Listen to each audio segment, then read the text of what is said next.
For this tutorial, we're going to take a look at the cpanel, or the control panel of your website. Now this has a whole bunch of really fantastic tools for you to use.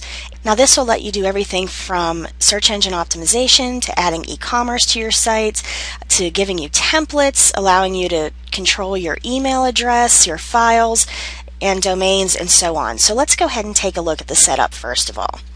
The first thing that you should know is you'll be using some of these departments more than others. And the great thing about the cpanel is that most of them allow you to actually click on one of these and drag it up to wherever you need it to go. So the ones that you use most often will be at the top of the page. So as you can see with the Bluehost cpanel, they've got their promotionals, which are usually different specials that you can get from their sponsors, including AdWords, Yellow Page listings, box art templates if you're not sure about your website and you want to use a template to build it up.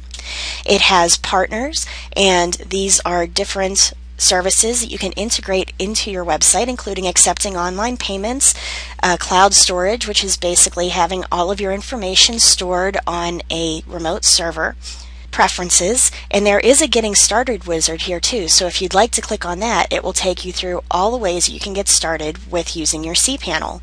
It allows you to update your password. It gives you some how-to videos, which can be very helpful.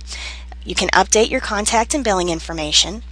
If you decide that you want to use web-based email, this is also a large part that allows you to do that. There is an email marketing part, your webmail address that you can click on, and this will allow you to set up your email address and password. And that way, if someone sends you an email through your website, it'll go directly into your web-based email account. It also has Postini, which is a great anti-spam program that's offered by Google, so you won't get too much spam coming to your email.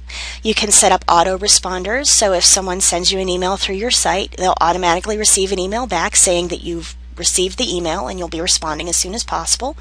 Forwarders, that every time you get an email address, if you want it sent to another one, you can forward your email to your own email address, personal or business. It has mailing lists, advanced email campaigns, user level filtering. You can import addresses, usually from Excel or from a database. You can send large files. You can adjust your spam adjustments. We also have site builders. WordPress is extremely popular right now.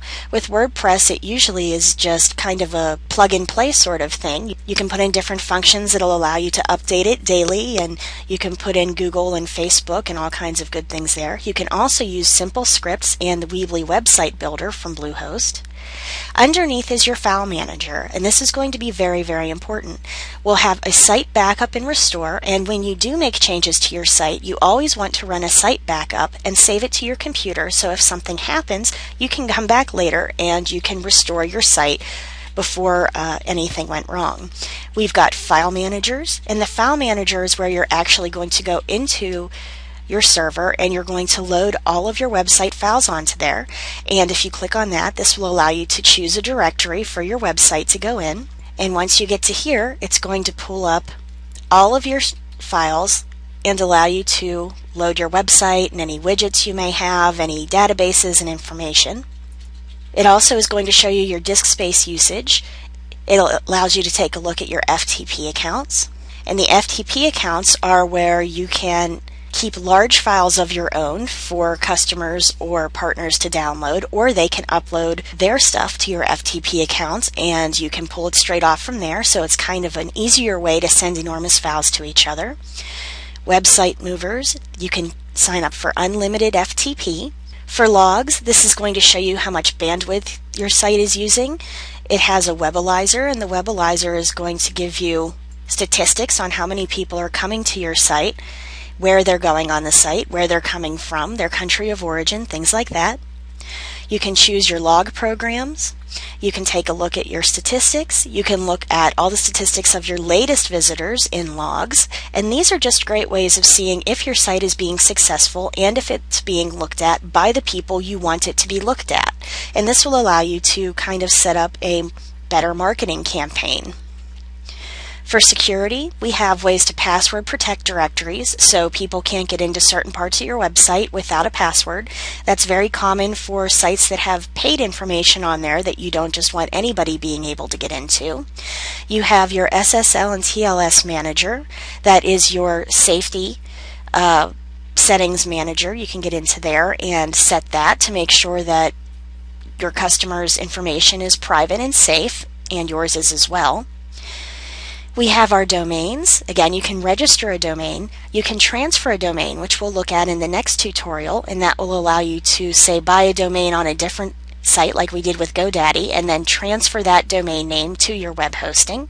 You can set up subdomains, which is when you can have freewordpresstutorials.com, but you also want to set up subdomains that are things like freewordpressvideotutorials.com /members or freewordpressvideotutorials.com /specials, things like that. You can set up these subdomains that will lead people to the correct site. You can add on domains, and this is when you can add a domain that isn't already associated with your account. Then you'll need to verify ownership and choose if it's an add-on or part. If it's an add-on, that means that it's going to point to a different subdirectory in your account. If it's parked, it's going to go to the same directory as your primary domain, or it could be unassigned, and we'll show you that later as well. Going down further, you can also do a redirect. So let's say if someone types in free WordPress video tutorial instead of tutorials, it can redirect them to your site. There's also a DNS zone editor, and we already looked at the DNS in our other tutorial, and that is your domain name server zone editor. You can put in the Google Apps Wizard, and then there's your domain manager, which is going to allow you to change your DNS and things like that. Below, we've got your database tools. The database tools will allow you to build up databases. This could be of users or visitors to your site. And databases are really helpful because they can allow you to do things like set up email blasts and other large-scale projects. Underneath, we have software and services that are offered. Now, not all of these are free, so you'll want to go through and take a look. There are ones that are well known, like Simple Scripts and Perl modules and Ruby on Rails. There are WordPress themes that are very popular. You can go in there and build your site straight up from the WordPress themes. There's also a trendy site builder, so those are a good thing to go through and see what they've got. And then we've got the more advanced programs such as Apache handlers, image managers for pictures and PDF files. We've got front page extensions. We've got process managers, your 404 settings, which is if somebody goes to a site that doesn't exist on your server, that's called the 404 page. And then we've got ways to follow Bluehost on social media. So this is for you to follow Bluehost, not for anyone to follow you on these social medias. But if you'd like, you can just go ahead and click on the social media sites that you'd like to follow Bluehost on. Now keep in mind, like I said, you can move these wherever you need them to go to make them easy for you to find when you're using them. Now let's scroll up again. We've got notices right here on the left-hand corner, and this shows that right now they're offering a free one-click install of a WordPress, and that is a special that you can click on right there. This is a find tool, so if you know what you want to do but you're not sure in which of these toolboxes to find the tool, you can just type it in right in there.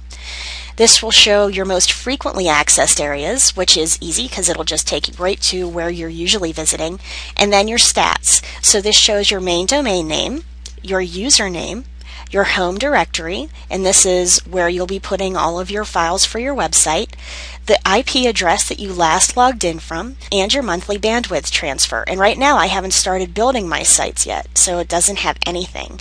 Then I can click Expand Stats, and you can see that it will bring up how many subdomains, part domains, email accounts, etc. that I have. So all that information is on the left side.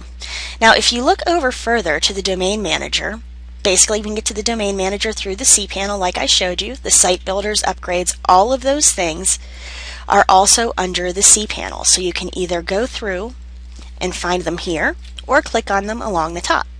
So I hope that this was a quick and easy way for you to take a look at the cPanel, and I hope this has helped you out, and I look forward to seeing you at the next tutorial. Thanks for listening.